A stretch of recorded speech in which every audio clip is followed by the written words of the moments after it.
Makanya saya itu kenangan saya terbaik dalam membela Allah dan Rasul. Saya ulang lagi, kenangan saya terbaik dalam membela Allah dan Rasul itu masalah faraid. Dulu mungkin banyak yang ingat lah ketika tahun berapa lupa saya, tapi ada seorang menteri dan pakar Islam menggulirkan isu hak waris itu sama, lelaki dan perempuan sama, alasannya karena perempuan sekarang kerja. Jadi gara-gara kesamaan gender kemudian mereka ingin bagi waris itu apa? Sama lidzakari bisu hadil, saya itu ditentang. Gerakan itu pernah menguat, termasuk yang bisa dengan tanda kutip bisa menghentikan gerakan itu termasuk itu saya. Yang punya pikiran gitu tak parani, tak tantang begini. Saya bilang gini, Anda ngomong ini itu karena pinter apa karena tren? Tak tanya, ya karena pinter. Saya ini kan orangnya keren, punya kepangkatan jos lah. Ya kepangkatan jos, kepangkatan dunia, mesti cara pangeran bojos ora ya ora. Cara ukuran dunia itu jos lah. Tak tanya, saya itu Pak Ba, termasuk yang setuju gerakan kesamaan gender. Dulu kan lelaki perempuan itu beda sekali karena lelaki kerja perempuan enggak. Sekarang sama-sama kerja maka warisnya harus sama. Terus saya tanya gini, lalu penyebab warisan itu kerja apa lelaki? Dia jawab kerja. Dia nggak ngerti kalau ngadepin saya. Saya ini kan orang alim yang biasa belajar mantek. Dia ini raro nak aku ngalim. Sembrono ya jadi ini. Ketika tak tanya gini, lalu misalnya saya punya anak, yang anak saya putri itu direktur BUMN atau direktur bank atau direktur PT besar. Kemudian anak lelaki saya idiot, goblok. Warisannya dikasihkan siapa? Kalau kerja adalah alasan dapat warisan, berarti anak saya perempuan itu yang dapat warisan dong. Anak saya lelaki kan idiot, nggak kerja. Lalu warisan itu berdasar prestasi apa empati? Kalau berdasar prestasi malah Anda ini aneh. Sudah kerja direktur BUMN hanya karena dia kerja, dia dapat warisan. Karena Anda bilang asbabul irsi adalah kerja. Kalau saya bilang karena empati, saya juga gak fair. Yang kerja juga butuh modal gak saya warisi, tapi yang idiot tak warisi karena warisan berdasar empati. Lalu Anda milih mana? Bingung deh. Sampai dia ikrar, saya belum pernah mendapat perlawanan seperti ini. Karena Anda ngomong sama orang-orang goblok, kata saya. Terus saya bilang, saya ini ngaji Wahab, khatam berkali-kali. Anda mungkin baca kitab Wahab itu hanya terjemah.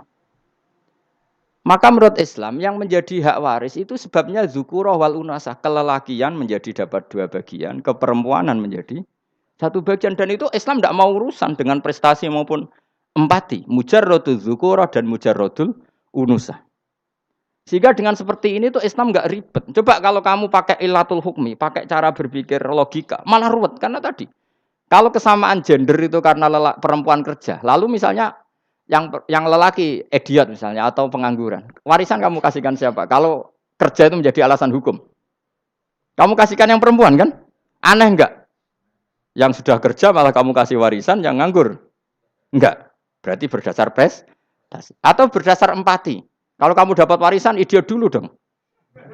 Idiot dulu, goblok dulu, kecelakaan dulu, baru dapat warisan karena dapat empati. Yang sudah PNS nggak perlu dapat warisan karena sudah juga ruwet. Fikih seperti ini ruwet nggak? Ruwet. Nah, kata Imam Haromen gurunya Ghazali, agama itu kadang dinuna dinul ajais. Kita ikut yang lugu saja. Allah bilang lelaki dapat 2 bagian dari perempuan, ya lelaki ya yang punya alat kelamin, penis. Perempuan yang punya farji, ya sudah gitu aja, gak usah ruwet-ruwet. Kenapa begitu? Ya sudah seperti itu. Nanti lama-lama gini kalau diterusin. Ada seorang dokter fikih perempuan. Dia menguasai fikih sholat. Ruhin lanang tapi gak menguasai fikih sholat. Rohnya mau pesolatan misalnya. Lalu yang jadi imam siapa kalau berdasar prestasi? Perempuan dong, karena dia doktoral fikih sholat. Dia menguasai aneh-anehnya sholat. Goro ibu masaili sholat dia menguasai. Sementara Rukin takoi sholat apa Rukin? Pokoknya ini gugus ngadeg terus lugu, terus ngadeg malih. Apa? Ada mulon. Nak salam ngalerian. Dia tahunya hanya itu dok. Lalu kalau nuruti imam sholat adalah yang terpandai dalam fikih sholat, tentu yang imami perempuan. Tapi agama ini tidak seperti itu. Pokoknya wong lanang imami, wong beda. Jadi makanya kata Imam Haromen dinuna dinul ajais sampai Said Muhammad itu sering ngutip beliau gini kan, Allahumma imanan ka imanil ajais, ya Allah. Semoga iman saya menerima konsep engkau itu ka imanil ajais. Imannya wong wedok-wedok sing lugu. Ajus itu perempuan lugu yang sudah sepuh. Jadi misalnya ngukur anak seneng ya anak kono gedang goreng, ngekei duit, ya lugu saja. Itu bagus. Daripada kamu pakai argumentasi, karena argumentasi ini sebetulnya kelihatan cerdas, tapi ada kebodohan masif. Karena tadi, kalau hak waris kita otak-atik dengan prestasi, maka yang pro empati akan protes. Paham ya? Masa yang sudah kerja dikasih banyak, yang idiot enggak. Tapi kalau berdasar empati juga aneh.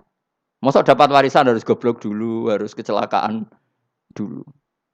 Maka Rasulullah pernah ngendikan ketika ditanya, lalu warisan untuk siapa ya Rasulullah? Nabi jawabnya lucu. Fali aula rojulin dakarin. Jadi Nabi sempat ngendikan kata rojul. Kemudian direvisi dakarin. Fali aula rojulin dakarin. Semua ulama ngendikan dakarin di sini adalah badal. Nabi ngendikan rojulin. Kemudian Nabi ingat kalau rojul itu identik dengan lelaki dewasa. Apa? Kemudian Nabi mengulang lagi dakarin. Tidak harus dewasa, yang penting lelaki. Jadi meskipun baru lahir, kalau dalam keadaan baru lahir namanya apa? Kan dakarin kan? Belum bisa dikatakan rojul. Paham ya? Nabi ngulang 2 kali. Fali aula rojulin dakarin. Ini penting saya utarakan supaya clear. Jadi agama itu gak usah diotak-atik. Ya itu tadi misalnya imam sholat itu lelaki. Ya sudah lelaki. Lelaki itu apa? Yang punya alat kelamin lelaki. Jangan dibalik ini. Yang dikatakan lelaki itu orang kuat. Sehingga meskipun perempuan kalau kuat, misalnya perempuan anggota poluan, lelakinya cemen, idiot, maka imamnya perempuan gitu. Karena makna lelaki adalah kuat. Ini keruwetan. Jadi agama itu tidak seperti itu. Nah sekarang kembali ke pilihan. Yang dikatakan pilihan itu orang hebat. Apa yang dipilih? Apa berdasar definisi? Apa berdasar kehendak yang milih? Loh kok mulai pinter, tumben. Tumben udah pinter. Alam raya ini milik Allah. Dan semua di alam raya ini milik Allah. Maka dipilih tidak dipilih itu terserah yang punya apa terserah kita. Apa terserah kriteria, apa terserah definisi. Dalam konteks kita sebagai objek diambil, tentu terserah yang punya. Kemudian Allah bilang, orang-orang itu saya pilih. Nah kalau milihnya Allah berdasar kepunyaan, tentu Allah boleh dong memilih orang yang sebetulnya berstatus dolim. Ya tapi ya tetap dia dolim, tapi ya tetap dipilih. Kenapa ya? Karena Allah yang punya. Saya misalnya orang kaya, boleh nggak punya HP buruk? Boleh kan? Terserah saya. Saya orang kaya, beli HP mahal, medium, dan paling buruk. Boleh enggak? Boleh, saya yang punya. Nggak boleh, Gus, ini orang kaya harus beli HP yang mahal. Yang bilang harus siapa? Nah kegoblokan kita ini seperti ini. Nak wong sugih HP ini kudu larang. Nak wong alim kudu bojone ayu. Sing kudu darani kudu ayu ku sapa? Nak maji jalan yang dumbu swarga lho kudu iku sing swargane mbam tapi kudu. Nah, kita ini sering berpikir ngatur Tuhan. Nah, Indonesia negara yang mayoritas muslim terus Islam Indonesia kudu dadi sampling Islam seluruh apa? Dunia. Ya ora usah sombong ngono ya keben. Mayoritas juga wonge kakean ngono ae ora perlu GR jadi sampling percontohan Islam internasional ora perlu ngono. Lah misalnya terus jadi contoh misalnya di Masjid Haram niru Jumatan ning Indonesia berangkat mbek do rokokan. Bariku tekike diusep-usepno ning pojok pager. Lah misalnya wong Mekah terus do ngono kabeh karena mencontoh Islam Indonesia. Kacau gak?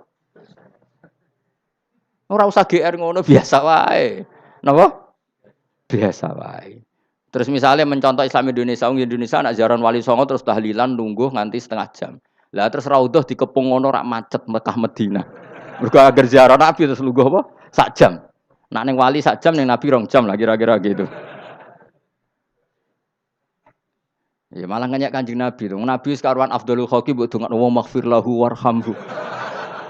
Iku malaikat sak langit misah. Ya Nabi kok dongakno di sepuro. Kowe tapi ya butuh sepuro. Enggak boleh doakan Nabi gitu enggak boleh. Wa sholli ala sayyidina Muhammad wa ala alihi. Enggak boleh pakai ighfir lahu. Masalah kita tahlilan apa alam donga iku terus kamu gunakan. Ya misalnya terjadi percontohan Islam dunia terus Nabi kapundhut ditalkin, nek ditakoki waman rabbuka piye. Terus Nabi warai waman nabiyuka. Mesti Nabi yo pro, lah aku Nabi jebuk takoki. Jadi kita ini sering kumo luhur karena kita mayoritas terus jadi percontohan Ora usah ngono. Paham ya napa? Ndak usah ngono, mayoritas sae, tapi ora usah GR jadi apa? Percontohan internasional. Mungkin kalau masalah Islam damai ya bagus. Tapi itu kan tidak hanya Indonesia. Di mana-mana yang Islam damai juga banyak. Dan yang tukaran juga banyak. Toh yang tukaran nggak pernah maklumatkan diri ini percontohan ya ndak. Ya biasa saja.